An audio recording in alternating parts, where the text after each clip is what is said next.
Welcome to Wealth Wisdom. If you have ambitions to achieve financial success, please leave yes in the comment, and we are here to help you obtain insight and build wealth. The book we are going to share today is The Education of a Value Investor by Guy Spier. An elite education can be an obstacle to dealing with problems in the real world. For all the prestige of an elite education, this kind of schooling often teaches skills that simply cannot be applied in the real world. For example, highly educated people from elite business schools didn't see the recent 2007 to 2008 financial crisis coming. Why? Because there are some fatal flaws in the way that these institutions teach their students. Elite business schools and universities help students to develop specific technical skills based on certain theories. Those theories, however, neglect to take the real world into account, and therefore do not apply to the actual business world. Theories and economic models are created under the assumption that one will have the perfect amount of information. In reality, things aren't nearly as neat. Take the price of ham. In theory, it's possible to work out how much ham should cost. You could look at how many stores sell it, how many pigs are slaughtered, what the demand is, and then work out the ideal price. But in no way will this price be matched in reality. There are just too many other factors that must be taken into consideration. For instance, stores in certain locations, such as train stations, will make their ham more expensive, and other stores will often have offers, making their ham cheaper. Since it's impossible to have all of this info at hand in the real world, the theories taught in elite schools never quite match the reality. Elite education focuses too narrowly on rationality, neglecting the power of human instinct and critical thinking. Rational thinking is revered, while unconventional ways of thinking are condemned. So if in your studies you come up with an idea or argument that differs radically from the norm, it's likely you'll keep it to yourself, as sharing it may result in you being accused of lunacy. Additionally, if you happen to be a very rational thinker, an elite institution can make you feel sublimely intelligent. Many people with a first-class education think they know it all, and when they enter the world of work, they ignore the sage advice of more experienced people, because they consider them to be inferior. Before we continue, if you are interested in this topic, please consider subscribe and give us a thumb up. Some businesses can force their employees to challenge their ethics and morals. You're just out of college and have recently joined a big investment bank. Naturally, you want to make a good impression. Yet, in the first week, you discover that the bank often makes money by cheating clients out of theirs. What should you do? Should you stay and continue to profit from their dishonest methods, or leave with a clear conscience? This dilemma is one that many employees are forced to confront, as many companies, especially those on Wall Street, use dubious strategies to maximize their profits. In order to attain more clients and wealth, some investing firms have low moral standards and aim to exploit clients with their aggressive salesmanship. Take the brokerage firm D.H. Blair and Company. In order to dupe their clients, this company made investment deals appear more profitable than they actually were. Moreover, the managers of such companies expect all of their employees to play along with the shenanigans. For new employees in particular, this can present a tough ethical dilemma. But it's not only the expectations of others that can cause you to forget about your own ethics. It's also your intrinsic motivation to succeed. The pressure of competing with others and the will to succeed might give you a reason to stretch your moral boundaries. Imagine you're the only one in your investment firm who hasn't made a deal yet, but you suspect that every one of your colleagues is using dubious methods to accomplish their goals. If you're like most people, you won't want to be left behind. So, it's likely that you'll wonder whether you should copy the behavior of your dishonest colleagues and deliberately mislead your clients. Many fall into this trap and end up making the mistake of compromising their own standards. Yet, for those who want to overcome them, such mistakes aren't the end of the world. Once you recognize that you've made a mistake, it's an opportunity for you to learn from it and begin anew. It's not easy to recognize moral fraud when it's happening around you, and it's even harder to get away from it. Nevertheless, it's imperative that you do. In the following chapters, you'll learn how to build a career based on sound morals. Warren Buffett's value investing philosophy can help you avoid unethical behavior when investing. Have you ever read a book that changed your life? When the author became disillusioned in his job at D.H. Blair, he read Ben Graham's The Intelligent Investor and Roger Lowenstein's Buffett, The Making of an American Capitalist.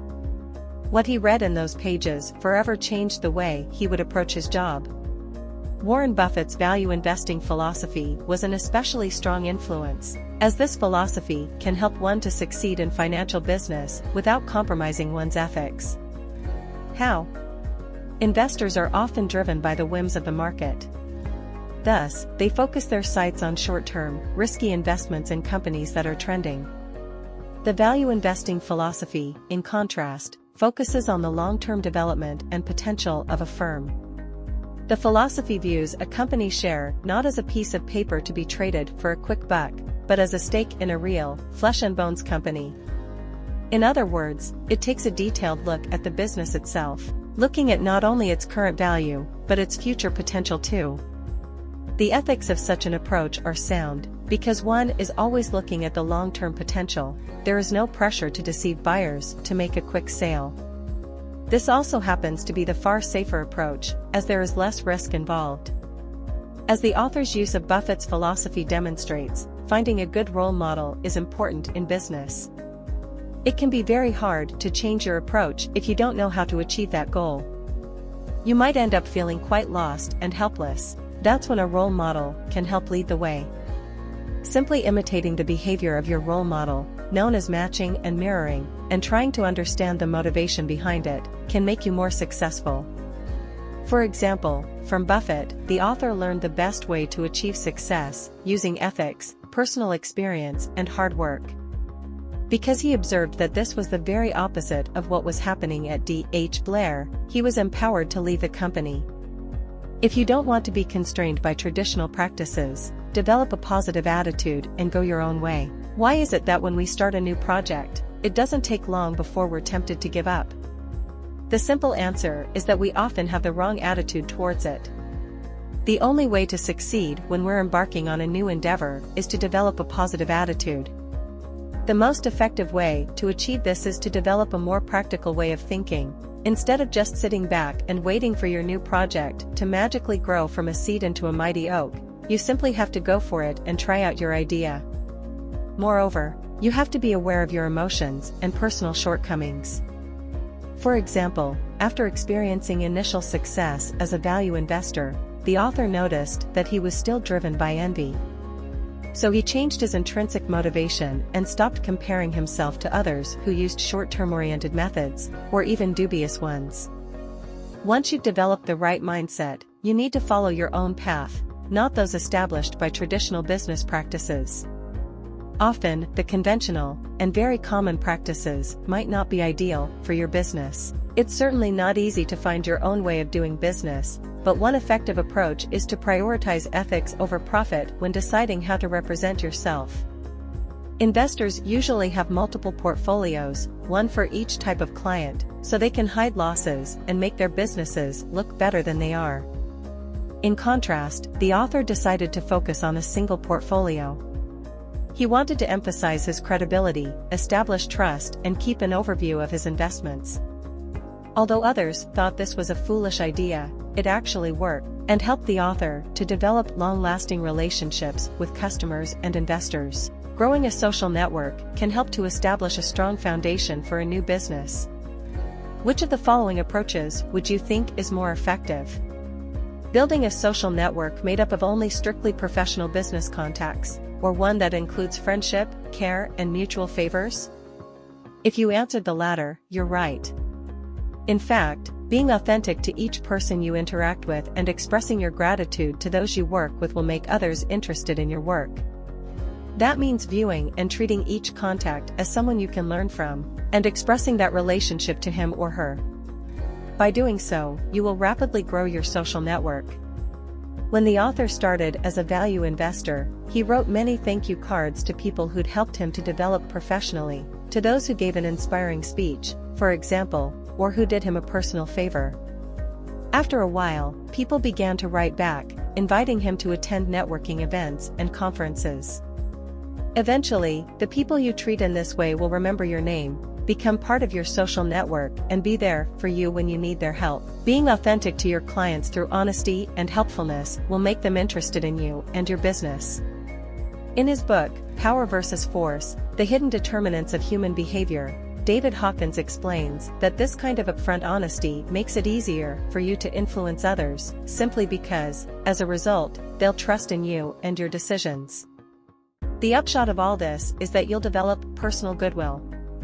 You'll begin to put relationships before money, start helping others, and want to give something back to society. And, as you change internally, so will your business mentality, a precondition to becoming a successful value investor. In fact, once you start doing small favors for people, you'll start to notice other small things you can improve in your life and business, and thus gradually develop at a micro level.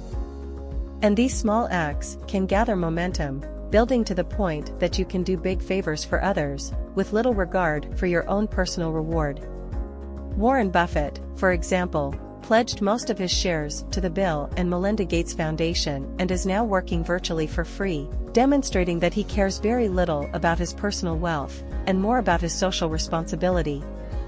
Even a financial crisis can be a once-in-a-lifetime chance for a value investor. Remember the financial crisis of 2007 to 2008, when panic and desperation spread through the financial world? The unpredictability of financial crises is, of course, rather terrifying. But value investors can depend on their business philosophy when everyone else is panicking, and even generate future profits. Even in a financial crisis, value investors stay calmer than others. That's because they situate themselves in an intellectual environment that doesn't rattle their nerves, or lead them to compromise their ethical standards. Being surrounded by panicking traditional investors, on the other hand, can cause one to act irrationally and unethically, and to distrust one's investments. But, because value investors are long-term oriented and are quicker to avoid risky businesses than others, their hedge funds, enterprises for investing huge amounts of money, are more stable. The author, for example, avoided investing in any risky businesses connected to the financial market or the tech bubble, so when the financial crisis hit in 2008, even though he lost money, his portfolio wasn't completely devastated like those of most other investors. In fact, keeping calm during such a crisis can help you to make the most promising investments for the future. During a crisis, many businesses are sold for much less than their intrinsic value because fearful investors sometimes lose their nerve and sell them lock, stock, and barrel for an incredibly low price. This is a great opportunity for a value investor to swoop in and buy shares of a company promising high profits in the future for a very low price. However, being a value investor also requires that you maintain a belief and commitment in your own investments, and not immediately choose to sell them if their value begins to drop. To become a successful value investor, you have to create the most efficient working environment for yourself. How many times during your working day do you stop to check your email or browse a favorite website? Of course, getting distracted while at work is very common. But why is this especially true of those working in finance? Our brains simply aren't made for dealing with the intensity of the financial world. When we deal with money, the most instinctive part of our brain, the neocortex, is activated. For us, money is like food or sex, an essential. So, when we make financial decisions, we're likely to be overwhelmed by mood swings or irrational optimism or pessimism, which causes us to act quickly and, often, unwisely. At the height of the recent financial crisis, for example, the author's employee decided to withdraw all his money from the author's hedge fund, even though he followed the value investing philosophy and knew that his money was comparably safe. Moreover, our willpower is a limited resource, so we can't resist distractions indefinitely. If we constantly have to use our willpower to avoid doing instinctive things, its power will diminish until we take the time to recharge. This was demonstrated in a study by psychologist Roy Baumeister, in which he showed that the effort required to resist eating chocolate chip cookies wore out people's willpower, making them susceptible to mistakes. Of course, in order to better handle uncertainties, you have to become aware of your own shortcomings and irrationalities. But the easiest way to deal with such temptations is to get a distance from them. This necessitates creating a stable working environment, choosing an appropriate city, designing your office in a way that suits your working habits, and developing daily routines to keep you focused on doing what you should. Take the author, for example. To get away from all the hustle of New York, he moved to Zurich and rented an office far from the attractive and distracting city center. That lifestyle helped him focus on his job, enabling him to make consistently sound financial decisions. Create the right tools to deal with complexity and uncertainty. As we've already seen, the human mind is often irrational. It's good practice, therefore, to develop some tools to help you manage your mind. Once you've created the ideal work environment for yourself, you have to develop investing tools, a set of rules and routines. These will help you to bring order and predictability to your working life. In fact, these rules and routines will reduce the complexity of your decision-making process and prevent you from being tempted by irrational behavior. The author recognized that when people wanted to sell him shares, or when he talked to the management of a company, he was easily influenced and manipulated by their reasoning. So he developed the habit of not buying anything that was advertised to him. Following this code enabled him to focus on only using his own strong business instincts when making such purchasing decisions. He would only buy something when he sensed it was really worth it. One example of such a tool is the checklist. Making a checklist can help you to avoid making obvious and otherwise predictable mistakes. Especially when dealing with money, the human brain can become intoxicated. This is what the author calls cocaine brain. The brain gets stimulated and its reward circuits are activated. The result is that we often make small errors chasing immediate rewards, no matter how many rules and regulations we've set ourselves. Thus, reflect on your previous mistakes in business, and write a personal checklist of things you should control before making a decision. The author's checklist includes more than 80 questions that he asks himself every time he's considering investing in a new company. He questions, for example, the intrinsic value of a company, how stable its value chain is, or if he wants to buy it just to satisfy a personal motivation. After adopting the value investing philosophy, you'll become not only a better investor, but also a better person. After learning all about the value investing philosophy, you'll probably be wondering why the author is sharing these valuable secrets with us. Well, it's because he wants to act in the spirit of the value investing philosophy and give something back. So, how will the philosophy make you a better person? First, by developing a network of mutual friendship, you'll transform from a taker into a giver. As a taker, you would always have a hidden agenda when approaching someone else. As a giver, you'll try to sense their needs. This will expand your goodwill and establish a benevolent cycle. If you do favors for people, they'll do the same for you. As a result, you'll find yourself within a community in which all members have a positive influence on each other, and negative elements in your network are excluded. The author believes that, due to the principles of the value investing philosophy, he's now able to value true friendship, is much calmer, and became addicted to positive emotion. In short, he is a much happier person. Second, by understanding your inner fears, including your desires and biases, you take the first step towards inner growth. Identifying your shortcomings and learning about the deepest, darkest parts of yourself will make you a stronger person, better equipped to deal with the adversity and uncertainty that are inherent to the financial world. Achieving such self-knowledge on your own is no easy task. If you feel you need assistance here, you could use career coaches, psychotherapy, or religion, anything that will help you increase your self-knowledge. Moreover, by knowing your emotions and habits, you'll develop a more playful attitude towards your working life. Once you know what motivates and scares you, you will see business decisions more objectively, and be able to make rational decisions without being emotionally troubled by them. To that end, the author took up playing bridge, a game in which uncertainty and strategy play a central part. His experience with the game gave him many skills he could transfer into the world of finance. That's the end of today's sharing.